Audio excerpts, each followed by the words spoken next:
The stage lights were bright, almost blinding, and the air inside the hall buzzed with excitement. It was the biggest talent show of the year. Young singers, dancers, and performers filled the room with energy, their laughter echoing as they waited for their turn. Everyone was dressed in colorful clothes. Ready to impress the judges, cameras moved across the audience, showing faces full of dreams. Then everything slowed down when a small figure walked up the steps to the stage.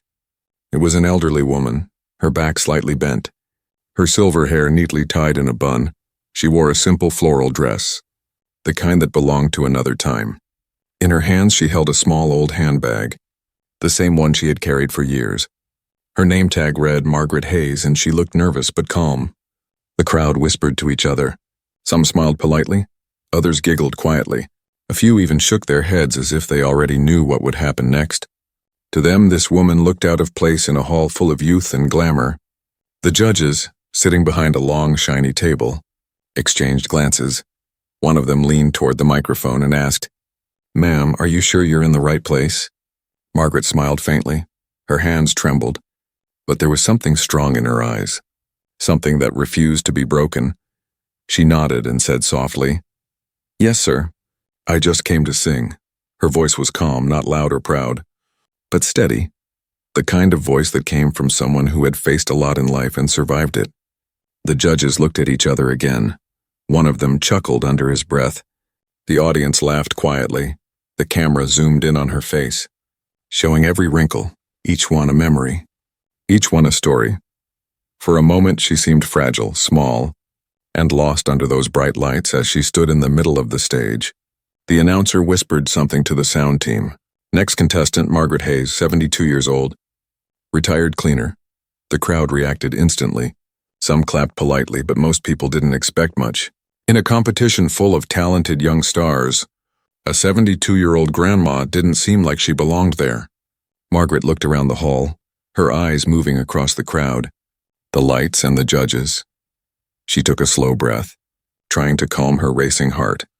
She thought of her granddaughter, Lily, who had encouraged her to audition. "Grandma, you have to show them what real music sounds like," Lily had said with a big smile. Margaret had laughed back then, not knowing that the little promise she made to her granddaughter would lead her here, in front of hundreds of strangers. One of the judges asked what she would perform. She answered softly, "A song that helped me through my hardest days." The hall went quiet. Nobody knew what to expect. The piano player adjusted his stool and asked, "What key, ma'am?" Margaret looked at him and said, "I'll sing without music." The pianist hesitated, but she gave him a small nod of reassurance. For a few seconds, everything was still. The lights dimmed slightly, and the audience waited. Margaret closed her eyes. Her fingers touched the locket around her neck. Inside it was a tiny photo of her late husband. "James," she whispered under her breath, "this one's for you." Then she lifted her head and took a deep breath. The moment before her first note felt endless. The judges leaned back, expecting a shaky, nervous performance, but when she opened her mouth, her voice filled the entire hall. It wasn't loud, but it was powerful, soft and pure, full of life and sadness and hope all at once. The sound carried emotion that only years of love, pain, and loss could create.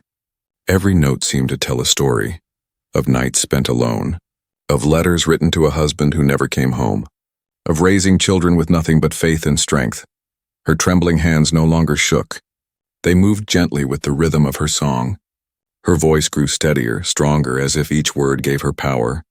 The crowd that once laughed now sat silent. Some of them looked surprised. Others were already wiping their eyes. The judges who had mocked her at first were now speechless. They couldn't look away. The entire room was under her spell as she finished the last line. The last note hung in the air like a whisper that refused to fade. For a moment there was no sound, not even clapping, just silence. Deep, emotional silence. Then, one young contestant sitting near the front stood up and started clapping.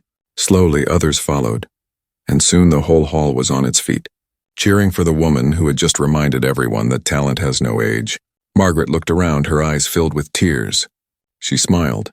Not proudly, but peacefully she had done it. She had stepped into a world that had forgotten people like her, and she had made them listen. She bowed her head slightly, whispering again, "Thank you, James," as the lights shone brighter around her, turning her small, trembling figure into something timeless, something unforgettable. The next day, the clip of Margaret's performance had already begun to spread online, but inside the studio, people were still whispering about the old lady who silenced the hall. When she arrived for the results round, some staff smiled politely, but others exchanged looks, unsure if she'd been lucky or truly talented. Margaret didn't care about that. She came holding the same handbag, wearing the same soft floral dress, and walked with quiet confidence before her turn. She sat backstage with other contestants. Most were young, dancers stretching their legs, singers humming to warm up their voices. They glanced at her with polite smiles but quickly returned to their phones. A teenage boy asked softly, "Ma'am, are you nervous?" She smiled. "Not anymore, dear. I already did what I came to do." Her calmness made him blink. He didn't understand yet that for Margaret, this wasn't about winning, it was about remembering. When her name was called again, she walked out under the lights. The host made a small joke. "Here comes our fan-favorite grandma," and the audience laughed. But this time it wasn't cruel laughter. It was affectionate. She waved shyly and a few people cheered, remembering the power of her voice from the night before. One of the judges leaned forward with a smirk. "So, Margaret, you surprised us all yesterday," he said. "Do you think you can surprise us again?" She smiled gently and said, "I don't think, sir. I just sing what I feel." The crowd chuckled softly at her simple answer. The band began preparing, but Margaret raised her hand. "I'll sing something different today," she said. The music stopped. Everyone looked curious. "This one's not for the competition," she added. "It's for my granddaughter." The lights dimmed again, and Margaret began humming softly. Then her voice rose in gyre soft, trembling at first, then clear and warm. The lyrics told a story of hope, of youth, of finding courage when life feels too heavy. Her voice painted pictures that words alone could never do. People leaned forward in their seats, pulled in by something real, something raw. Halfway through the song, the camera panned across the judges' faces. One had tears forming, another bit his lip, pretending not to feel moved. The same judge who mocked her before now sat speechless. Hands clasped under his chin, she sang like she had nothing left to lose. And yet she gave everything she had. At the final verse, her voice softened almost like a whisper. "Don't stop dreaming when the world tells you to rest," she sang. "Don't stop singing even when no one listens." The hall was silent again, every heart caught between admiration and guilt. When the last note faded, the applause came slower this time, not from shock but from respect, real, deep respect. The audience stood again, and one of the judges, the same one who doubted her, stood too, clapping with both hands. Margaret's eyes filled with tears. She put a hand on her heart and bowed. She didn't need to win, this was her victory. The stage that once felt cold now felt warm. The lights that once blinded her now glowed gently like sunshine. Backstage, the younger contestants gathered around her. A girl in her 20s said, "Ma'am, you made me call my mom just now," a boy said. "You sound like hope, like something we all forgot." Margaret smiled at them, patting their hands gently. "We all have songs inside us," she said. "Some just take a lifetime to find." Later that night, one of the judges spoke to the camera during a behind-the-scenes interview. "When she walked in, I thought she was lost," he admitted, "but now, I think we were the ones lost, and she found us." The clip aired with that line, and within hours, social media exploded.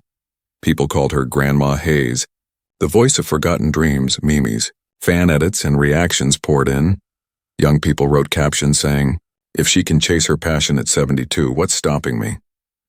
Margaret sat at home watching quietly with her granddaughter, Lily. They laughed together as they saw the headlines. "She can't do that." "She just did." Margaret chuckled softly, holding Lily's hand.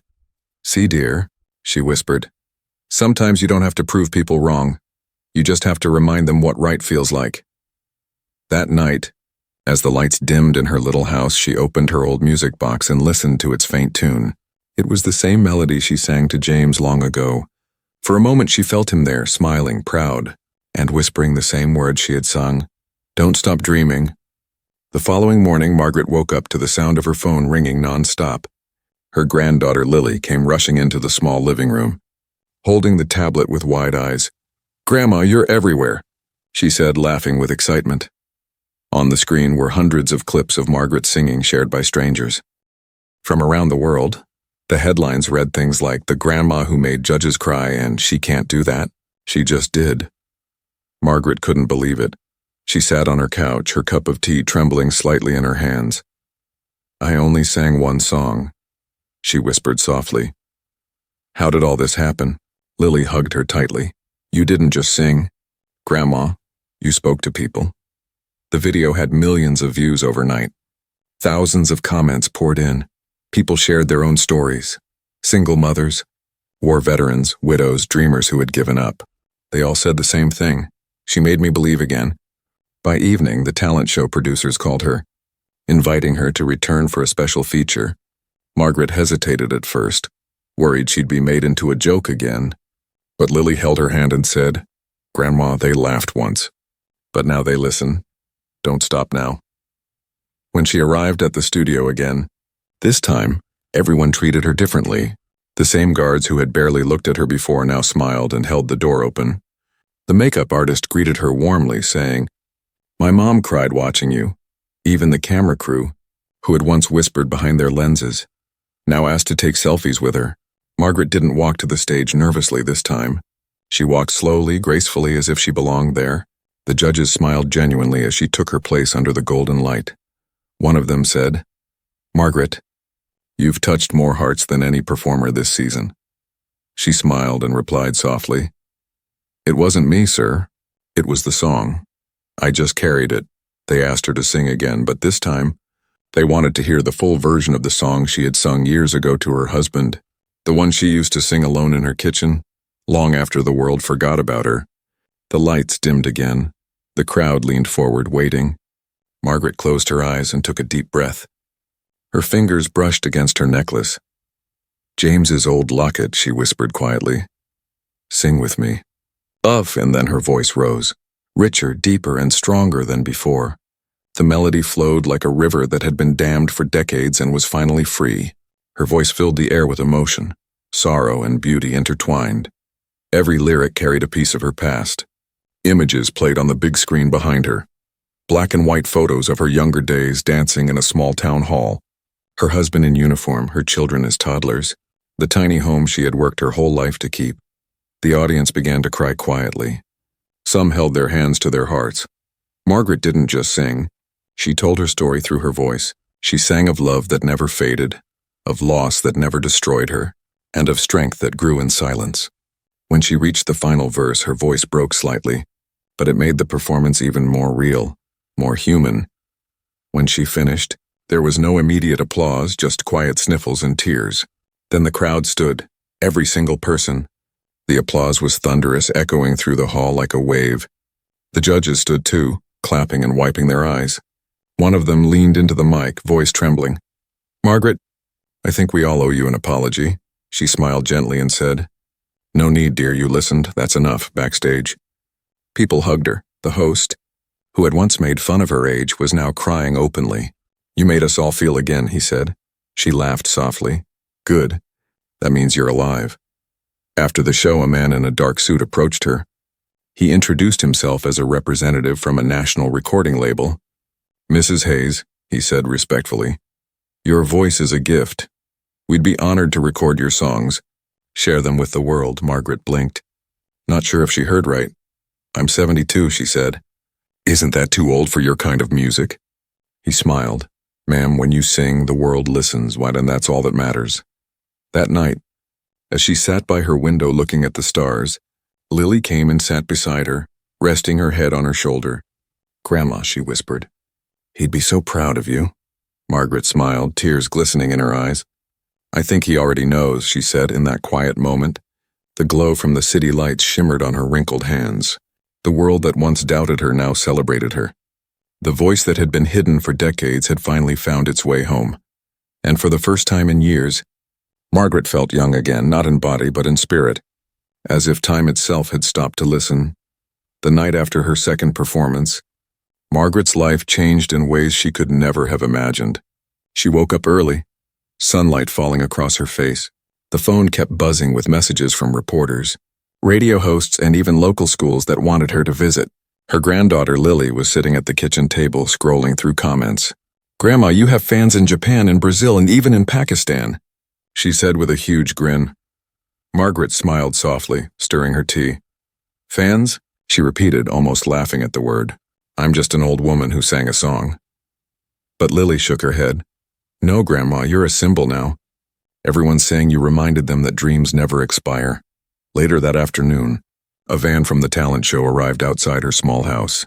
The producers wanted to record an interview for the show's next episode. They wanted her to talk about her past, her husband, her years of silence, and what made her sing again. Margaret hesitated, looking down at her trembling hands.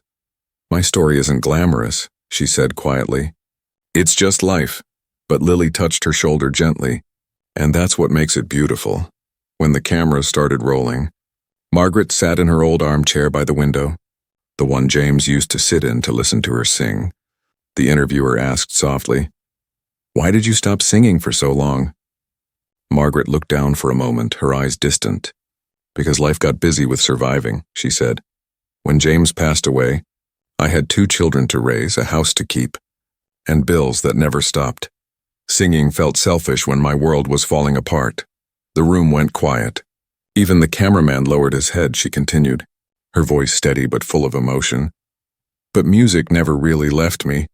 Sometimes I would hum to myself while cleaning, or sing quietly when the nights felt too long. It was like my soul was whispering, 'Don't forget who you are.'" The interviewer smiled warmly. "And now the whole world remembers who you are," he said. She laughed softly. "Funny, isn't it? I just came to sing once before I grew too old to try. Now look at all this."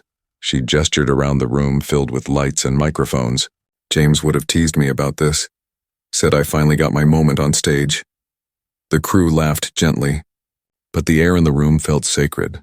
It wasn't just an interview anymore. It was a glimpse into a life most people overlook. That evening, the episode aired across the country, showing her full story, her simple home, the black and white photo of her husband, and the clip of her emotional performance. The world watched as the judges who once laughed now stood up with tears in their eyes. The network's phone lines crashed from the flood of calls. People wanted to send gifts, letters, and donations. The next day, reporters stood outside her little house, waiting to talk to the singing grandma. She stepped outside in her floral dress and waved politely, trying not to be overwhelmed. "Mrs. Hayes, how does it feel to be a star?" one reporter shouted. Margaret smiled. "I don't think I'm a star," she said. "I think I just reminded people that stars can shine at any age." Her words spread again like wildfire. Schools began using her quotes for motivation boards. Magazines printed her story with titles like "The Grandma Who Taught the World to Dream Again" and "You're Never Too Old to Begin." A week later, she was invited to perform at a charity gala. It was her first time singing outside of the show. The event was full of celebrities and powerful people, but as soon as Margaret walked in, dressed simply with a silver shawl, everyone turned to look. Her grace made her stand out more than any glittering gown. When it was her turn, she stepped onto the stage, microphone in hand. The crowd was polite but unsure. They didn't know what to expect from a 72-year-old singer. But the moment she started singing, the hall transformed. Her voice floated like light through stained glass, soft, warm, and full of truth.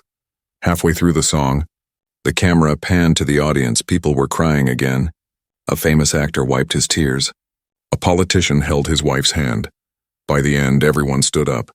Clapping and shouting her name, Margaret bowed deeply. Tears running down her cheeks, she whispered into the microphone, "This isn't my voice, and it's every heart that ever thought it was too late." The hall erupted in applause, and she smiled through her tears. That night, as the car drove her home, she looked out the window at the glittering city lights and whispered, "We did it, James." Her heart felt light. Free from the years of silence, she didn't need fame or trophies. She already had what mattered. She had found her voice again, and in doing so, helped millions remember their own. The following morning, Margaret woke to the smell of fresh coffee and sunlight streaming through her kitchen curtains. Her old radio was on, playing the morning news, and her name echoed softly through the static. Margaret Hayes, the 72-year-old singer who captured the nation's heart, has just received an invitation to perform on the biggest talk show in the country. The cup almost slipped from her hand. She blinked, stunned. Me? On television again? She whispered. Lily came running in, holding her phone high. Grandma, they called me too. They want you on the morning light show tomorrow. Margaret laughed nervously. Oh dear, what will I even wear? Her granddaughter grinned. We'll figure it out, Grandma. You're trending again. That night she couldn't sleep.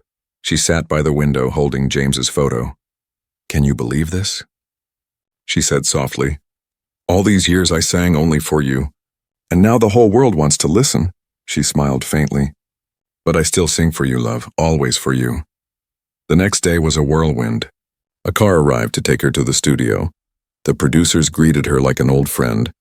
Cameras flashed and people shouted her name. But she remained calm and humble. When she stepped into the dressing room, she saw the same makeup artist from her first audition waiting there. I told you, the woman said warmly. You were meant for this. When the show began, the host introduced her as the voice that melted the world's heart. Margaret walked on stage to a standing ovation. The audience clapped and cheered, chanting her name. She smiled shyly, waving to the crowd before sitting down across from the host. He leaned forward, smiling. Margaret, when you first came on stage, people laughed and now they cry. How does that feel? She chuckled softly. It feels peaceful, she said. I didn't sing to prove anyone wrong. I sang to remind myself that I'm still alive, still capable of feeling. That's all I wanted. The audience clapped softly, touched by her words. The host asked about her past, her husband, and what made her sing again after 40 years. Margaret spoke honestly. When you lose someone you love, the world becomes quiet, but silence can be heavy, so one day, I decided to fill that silence again even if my voice shook. Her words spread across the internet within hours. Short clips of her interview filled social media, paired with captions like "Her voice healed us all" and "Courage has no age." People began sending letters from across the world, messages of gratitude, drawings from children, even songs inspired by hers a few days later. She received a call from the Harmony Foundation, a nonprofit that supported music education for underprivileged children. They asked if she'd like to collaborate on a charity concert. Margaret hesitated at first, unsure if she was ready for something so big. But Lily encouraged her. Grandma, this is your chance to give back, to share your voice with kids who need hope. So she agreed, and weeks of preparation began. The concert was scheduled in the city's grandest music hall, the same place where she once cleaned floors as a young woman. Life had come full circle, and this time she wasn't pushing a mop. She was holding a microphone. The night of the concert, Margaret stood backstage, wearing a navy blue gown and holding her husband's locket close. She peeked through the curtain and saw hundreds of children waiting in the front rows. Smiling up at the stage, the sight made her eyes fill with tears. You ready, Grandma? Lily whispered. She nodded. Let's give them something to remember. When the lights dimmed, she walked out to thunderous applause. The orchestra began softly, and she sang a new song, one she had written herself. It was about second chances, about finding your voice no matter how long it takes. The lyrics were simple but powerful. As she sang, the children began to hum along, their little voices blending with hers. The hall shimmered with emotion. Parents held hands, some crying quietly. By the end, the entire audience stood again, cheering for the woman who proved that time could never silence the soul. After the show, the foundation director approached her, eyes shining. You just helped us raise enough funds to start 3 new schools, he said. Margaret gasped, covering her mouth. Oh my. That's wonderful, he smiled. You've given music back to hundreds of children, Mrs. Hayes. That's more than fame, and that's legacy. That night, when she returned home, she sat once again by her window. Looking at the stars, Lily curled up beside her. Grandma, the world knows you now, she said softly. Margaret smiled, tears glimmering in her eyes. No, dear, she whispered. The world remembers itself. I just sang the reminder. The morning after the charity concert, the world felt brighter. Birds chirped outside Margaret's window, and sunlight painted the walls of her small house gold. On the kitchen table lay stacks of letters, cards, and drawings, all from people she had never met, thanking her for giving them hope. Some letters were from elderly women who wrote, I thought my dreams were over until I saw you sing. Others came from children who said they wanted to be brave like her. Margaret read each one slowly, her heart swelling with warmth. She smiled, whispering to herself, "So many hearts?" All beating for one song. Lily walked in with her phone in hand. "Grandma, look at this," she said, showing her a video. It was a montage someone had made. Her performances, her interviews, and clips of people around the world singing her song. The title read, "The Grandma Who Taught the World to Dream." As she watched, tears rolled down her cheeks. "They made this for me?" she whispered. Lily nodded proudly. "It's everywhere, Grandma. You're trending again. #1. Margaret laughed softly, wiping her tears. "At my age, trending sounds like something that might break a hip," she joked, and they both laughed until their sides hurt. But beyond the laughter, Margaret felt something stirring deep inside her. She wasn't just happy, she was alive again. She had spent years surviving quietly, but now she was living loudly, through music, through connection, through purpose. A few days later, she received another phone call, this time from a major record label. "Mrs. Hayes," the man said politely, "your story has touched millions. We'd like to produce your first studio album, a collection of the songs you love most." "The world deserves to hear more." Margaret's eyes widened. "An album? At 72? The man chuckled. "At 72, you'll be the inspiration every artist dreams to become." When she told Lily, her granddaughter screamed with excitement. "Grandma, you're going to be on the radio." Margaret laughed. "I'm going to be on the same radio that once played my lullabies, and I'll imagine that." The recording days were magical. The studio was filled with young musicians who looked at her like she was a legend. They listened carefully as she told stories about each song, where it came from, what it meant, why she sang it. "Every song is a memory," she explained. "When I sing, I'm not performing, I'm remembering." During one recording session, the producer asked her, "Mrs. Hayes, what do you want your listeners to feel when they hear you?" She smiled softly and replied, "I want them to feel seen. I want them to know it's never too late to start again." When the album was finished, they titled it "Never Too Late." The cover was simple, a black and white photo of Margaret sitting at her old piano, eyes closed, smiling. It was released worldwide, and within days, it hit #1 on several digital charts. Radio hosts called her the miracle voice, while fans from every corner of the world sent messages of love. But Margaret didn't let fame change her. She still took walks to the local park every morning. She still smiled at strangers and waved at the mailman. She told Lily, "Fame is like wind, dear, it passes. But kindness, and that stays." One afternoon, as she sat in the park, a little boy approached her shyly, holding a small recorder. "Are you the singing grandma?" he asked. She laughed. "That's what they tell me." He smiled. "My mom said your songs helped her stop crying." Margaret's eyes softened. "Then you tell your mom she's stronger than any song," she said gently. Patting his shoulder as the days passed, invitations came from everywhere. Awards, interviews, even international shows. But Margaret turned down most of them. "I don't need more cameras," she told Lily. "I just need more moments like these." Still, one invitation caught her heart. An offer to perform with a children's choir at the National Theater. She accepted instantly. The idea of singing with children, the next generation, filled her with joy.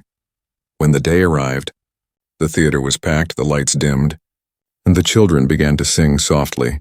Margaret stepped onto the stage, her voice joining theirs in perfect harmony. The sound was pure magic, young voices filled with dreams blending with the steady, seasoned warmth of hers. The audience stood even before the song ended. Cheering through tears, cameras flashed, and once again, the world was reminded of what she stood for. Backstage, as she hugged the children, one of them asked innocently, "Grandma, why do you sing so beautifully?" She smiled, kneeling to his level. "Because I sing for everyone who forgot they could." That night, as she rode home, the city lights twinkled like stars, and Margaret whispered to the sky, "Do you see this, James?" Our song never ended, it just kept finding new voices to sing it. Weeks passed, and Margaret's life became a quiet storm of wonder. The world seemed to have fallen in love with her story. Everywhere she went, people stopped her with smiles and kind words. They didn't see an old woman anymore, they saw the strength, the courage, and the light she had carried all along. But one morning, while she was tending to her small garden, a letter arrived that made her heart skip. It wasn't from a fan nor a company. It was sealed with a golden emblem. She wiped her hands and opened it carefully. Her eyes widened as she read, "You are cordially invited to perform at the World Harmony Awards, honoring artists who changed lives through music." Margaret blinked, reading the line again and again. "The World Harmony Awards?" she whispered in disbelief. Lily rushed out from the house. "What's wrong, Grandma?" Margaret handed her the letter silently. Lily gasped. "Grandma, that's huge. Only legends perform there, real legends." Margaret laughed nervously. "Oh dear. I'm just a woman who sings to remember her husband." Lily shook her head. "No, Grandma. You're the woman who made the whole world remember what love sounds like." The event was just 2 weeks away. Reporters began calling. Stylists offered dresses, and magazines begged for interviews. But Margaret kept her preparations simple. She chose a long, silver gown, elegant but humble, and a small pendant shaped like a heart. Inside it she placed James's picture. The night of the awards arrived. The red carpet shimmered under bright lights. Stars and musicians walked past in glittering outfits, but when Margaret stepped out of her car, the cameras turned. The crowd began to cheer, shouting her name. "Margaret! Over here! Sing for us, Grandma Hayes." She smiled, waving shyly, her heart fluttering. She had never imagined this. Flashes of cameras, her name trending worldwide, but through it all, she remained calm, steady, real. The host of the event met her at the entrance. Bowing slightly, "It's an honor, Mrs. Hayes," he said. "Your voice reminded us why music matters." She thanked him with a gentle nod. Inside, the grand hall glowed with golden chandeliers. The audience was filled with world-famous artists. When her name was announced, the room erupted in applause. Margaret walked onto the stage, each step slow but sure. She took a deep breath and smiled at the microphone. "Good evening," she began softly. "I'm not here to prove anything. I just want to sing one more time." For those who forgot their song, the orchestra began playing, and Margaret started to sing. Her voice was softer than before, aged but deeper, wiser, carrying every emotion she had ever felt.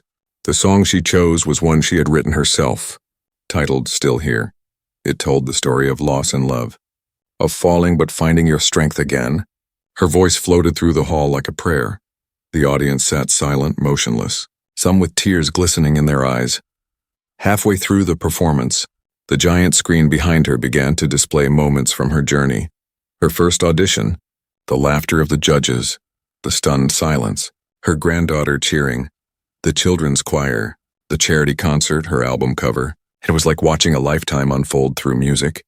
Margaret saw those images too, and her voice trembled, but she didn't stop. She sang through her tears. Her heart poured into every word.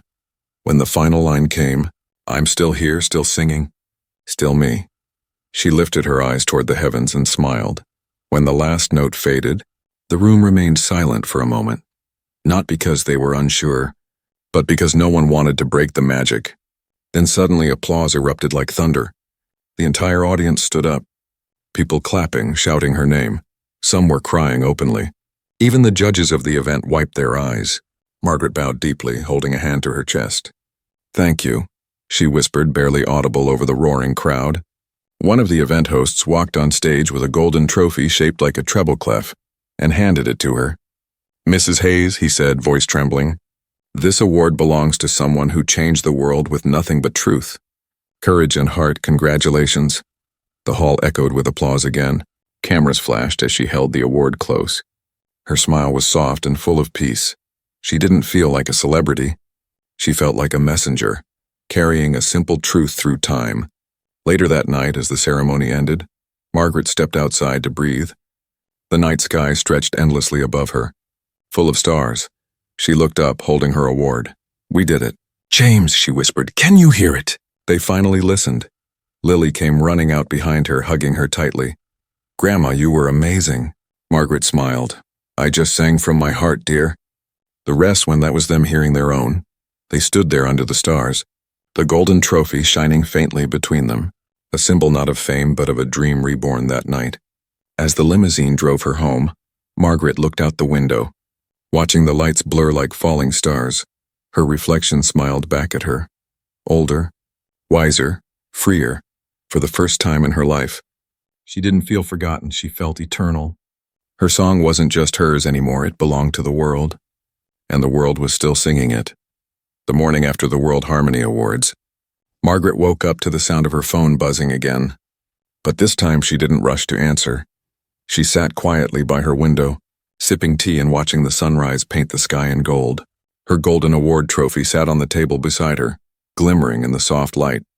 She smiled faintly, whispering, "You see that, James? We made it all the way." Lily came running in with tears of joy in her eyes. "Grandma, you have to see this," she said, handing her the tablet. On the screen was a news headline. Margaret Hayes makes history, oldest performer to win the World Harmony Award. Beneath it were photos of her standing on stage, one hand clutching the trophy, the other over her heart. Her soft smile and glistening tears had become the image of the night, but what touched her most were the comments below. Thousands of people wrote about how her courage had changed their lives. "I started singing again after 20 years because of her," one wrote. "My grandmother wanted to dance again after watching this," said another. She scrolled slowly, her eyes misty. "All these hearts," she murmured. "All this love, just from one song." Over the following weeks, her life became a celebration. She received letters from schools asking her to speak about never giving up. Universities requested her story for motivational talks, and newspapers called her the voice of resilience. But through it all, Margaret remained humble. She often told Lily, "Fame is a wind, my dear, it will pass. But love, and that stays like sunlight on the soul." When her first album, Never Too Late, went platinum, the record company invited her to record a second one, but Margaret hesitated. She wanted her next creation to mean something lasting. One evening, she sat at her piano, pressing the same worn keys she had played for decades. The sound was imperfect but honest. She began humming a tune, one that came to her like a whisper from the past. Slowly it became a song, and one about peace, about remembering, about home. She titled it Letters to Heaven, and when she performed it for the first time, even the studio crew cried quietly behind their cameras. The song wasn't flashy or modern, but every word felt alive.